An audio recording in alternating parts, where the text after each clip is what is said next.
Ako po si Dipred.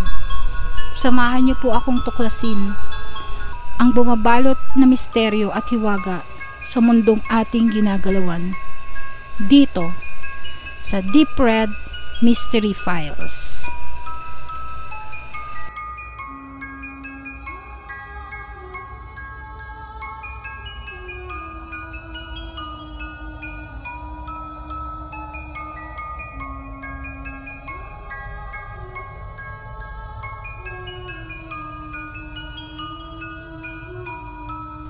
Tatlong taon nang mag-asawa si Lucy at Mark.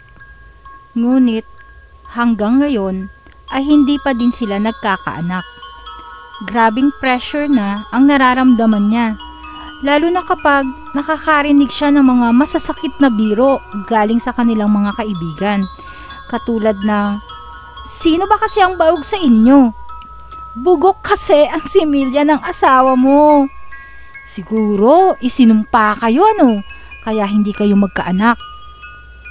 Lahat ito ay idinadaan niya na lang sa pagkikibit ng balikat at nagbibigay ng isang pilit na ngiti.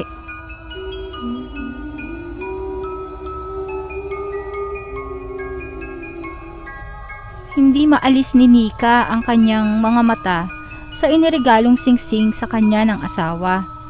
Isang sorpresa daw iyon. Masyado kasing malambing at mapagmahal si Leo. Halos parang reyna na kung siya ay itrato nito.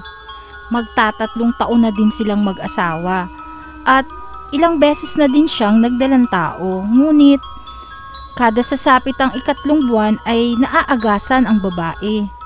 Dahil dito ay mas naging matatag ang kanilang pagsasama at pagmamahalan. At ito din ang nagpalapit sa kanila sa may kapal.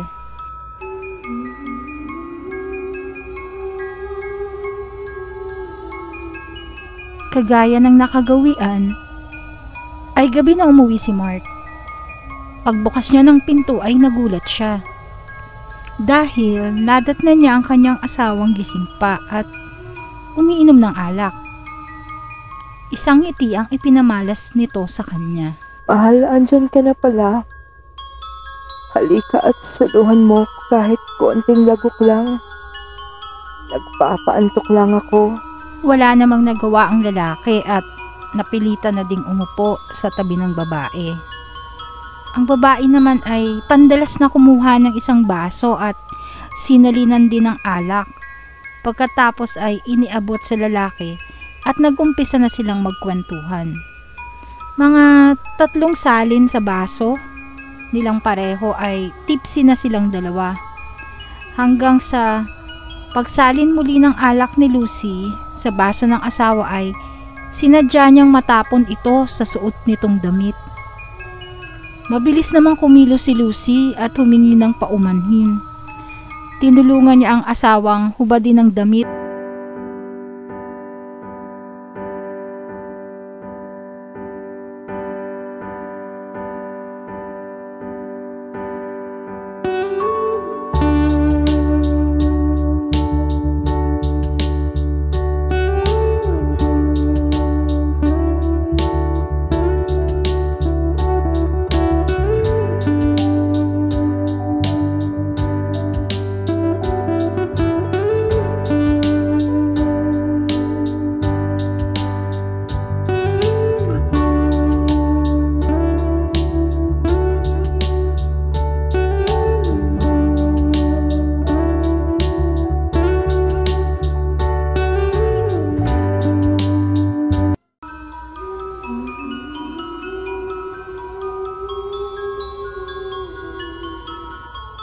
Akin na ang kamay mo, sweetheart, at isusot ko sa iyo ang singsing na to.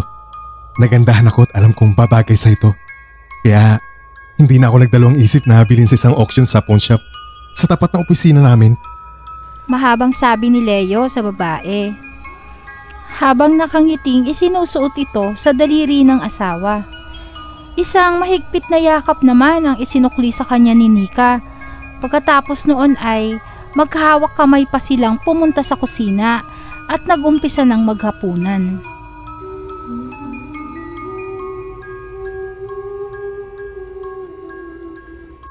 Napabalikwa si Mark sa pagbangon noong magising siya at makitang pareho silang walang saplot ng kanyang asawa. Nagulat naman si Lucy sa ginawa ng lalaki at pupungas-pungas itong sinusubukang imulat ang mga mata. What have you done, Lucy? That should have not happened. Nagmamadaling pinulot isa-isa ni Mark ang kanyang mga damit at tumuloy na sa banyo upang maligo. Paglabas ng banyo ay nagbihis na ito ng pamasok. Pagkatapos ay pinukulan niya ng isang nang uusig na tingin ang asawa. At walang salita ay tuloy-tuloy na itong lumabas ng kanilang silid. Si Lucy naman ay nagtakip lang ng kumot at ipinagpatuloy na ang pagtulog nito.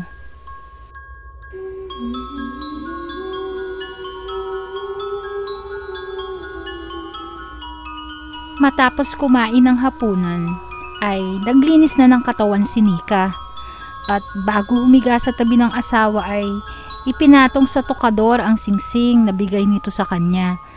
Pagkatapos ay maingat na humiga sa tabi ng esposo.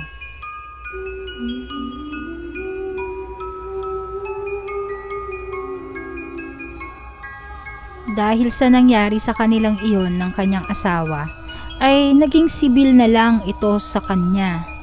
Halos hindi na sila nagpapang-abot na gising at doon na din ito natutulog sa guest room nila. Talaga atang nagalit si Mark sa kanya dahil sa nangyari. Pero isang pilyang ngiti ang sumilay sa kanyang labi. Magalit man si Mark sa kanya ng bonggang-bongga, wala naman siyang pinagsisisihan sa kaganapang iyon. Pinaghandaan niya talaga iyon. Lingid kay Mark ay sinimulan niyang i-prepare ang kanyang sarili para sa big night na iyon. Ilang buwan na din siyang sumasangguni sa isang mahusay na OB-GYN. At ito ang nagbigay sa kanya ng prescription kung paano iinumin ang fertility pills na reseta nito at kung ano-anong vitamins na makakatulong upang siya ay magbuntis. Hinanda din niya ang gabing iyon upang maikondisyon ng asawa. Patibong lang ang pag-inom niya. Ang totoo doon ay may iniligay din siyang gamot sa iniinom nila upang mag-init din ito sa kanya at makaramdam ng matinding pagnanasang angkinin siya ng lalaki. Kaya ngayon, magalit man si Mark sa kanya, ay nakuha naman niya ang gusto niya dito. Kailangan niya lang mag-antay ng ilang linggo upang malaman kung naging successful ba ang lahat ng kanyang paghahanda.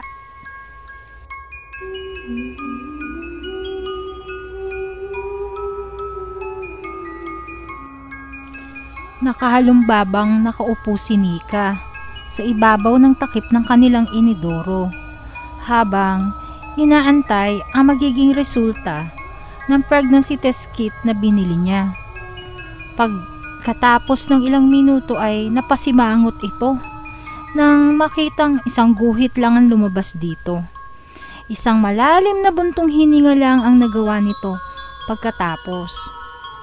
Paglabas niya ng silid ay nandun si Leo, nakaabang na sa ibabalita ng babae. Pagkakita naman ito na malungkot ang mukha ng asawa ay isang malungkot na iling rin lang ang nagawa nito.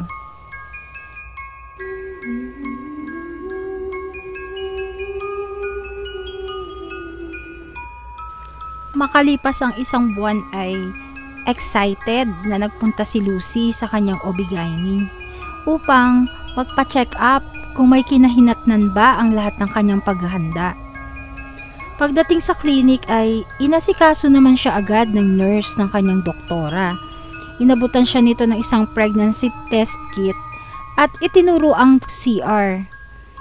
Paglabas niya ay inaabot niya agad ito sa nurse na ipinasok naman sa loob ng cubicle ng doktora.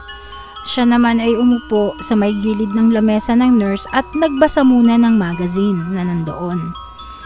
Makalipas ang ilang minuto ay sinenyasan siya ng nurse na pwede na siyang pumasok sa loob ng cubicle ng doktora. Pagpasok niya sa loob ay mababakas mo sa mukha ng doktora ang isang masiglang ngiti. Magandang araw, Lucy!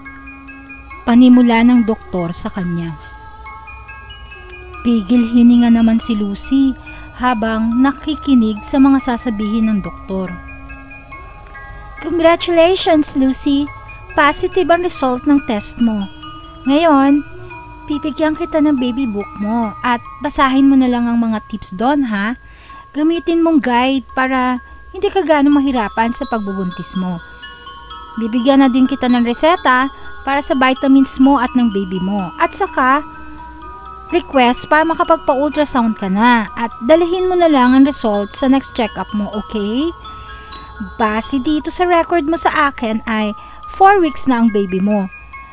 Sabay lahad ng kamay kay Lucy at isang malapad na ngiti ang ibinigay ng doktora. Parang hindi pa rin makapaniwala si Lucy sa mga naririnig at nakatulala lang ito sa harap ng doktora. Lucy? Lucy? Okay ka lang ba? Muling tawag dito ng doktora. Ayaw po. Maraming salamat, Dok, sa pag-alalay sa akin. So, see you next month po. At kinamayan na din niya ito sabay tayo at labas ng klinik. Pagbalik niya sa kotse ay matagal pa siyang naupo sa harap ng manibela. Parang inaantay niya na mag-sink in lahat sa kanya ang mga sinabi ng doktora. Pagkatapos ay magkahalong tawa at iyak ang tanging maririnig mo sa kanya. Salamat sa Diyos, hindi ako baog.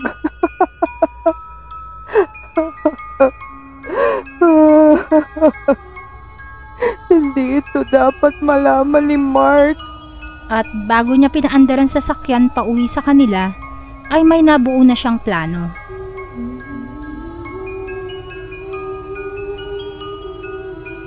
Magkikita sila ni Leo sa mall at may planong manood ng sine. Habang nagsusuklay ng buhok ay nakita niya ang singsing na iniregalo sa kanya ng asawa.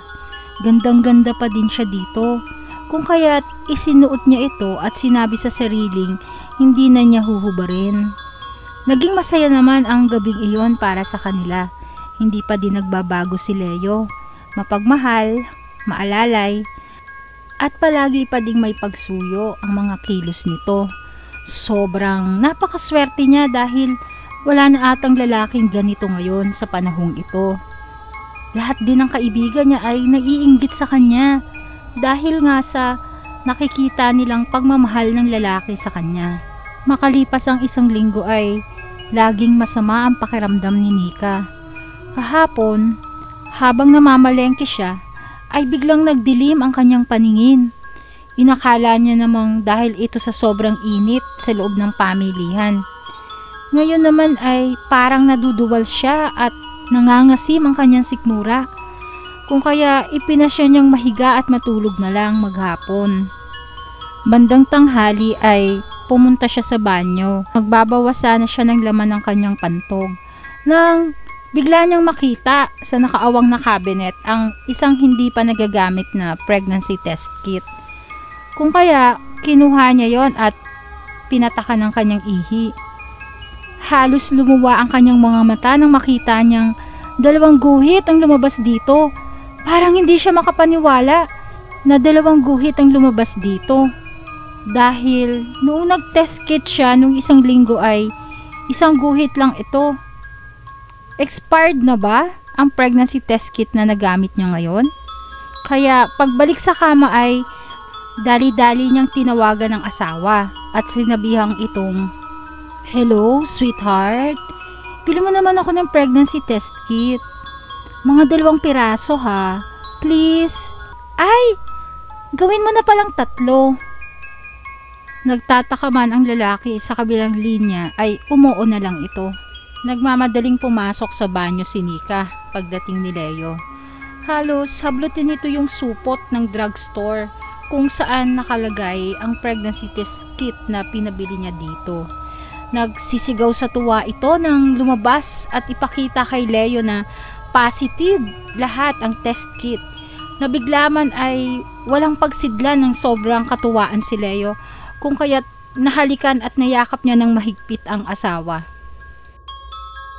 Sweetheart, bukas na bukas ay pupunta tayo sa OB mo nang mabigyan ka ng mga tamang gamot na kakailanganin mo at ng ating magiging anak. Gusto kong maalagaan kayo na mabuti ng junior ko. Sabay yakap sa babae. Junior talaga ha? Pakurot sa tagilirang sabi nito sa lalaki. Kinaumagahan ay patakbong napabalikwas si Nika. Sukang-suka siya kaya tumuloy na siya sa banyo. Sumunod naman ang asawa at hinagod ang likod nito. Nang matapos si Nika ay napagpasyahan na nitong maligo. Hinubad niya ang kanyang hikaw at singsing na suot. Ipinatong niya ito sa harap ng kanyang tukador.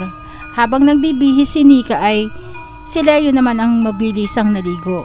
Pagkatapos ay minadali na niya ang babae para mauna daw sila sa pila sa klinik ng doktora. Pagdating nila sa klinik ay pangatlo pa sila sa magpapa-check up.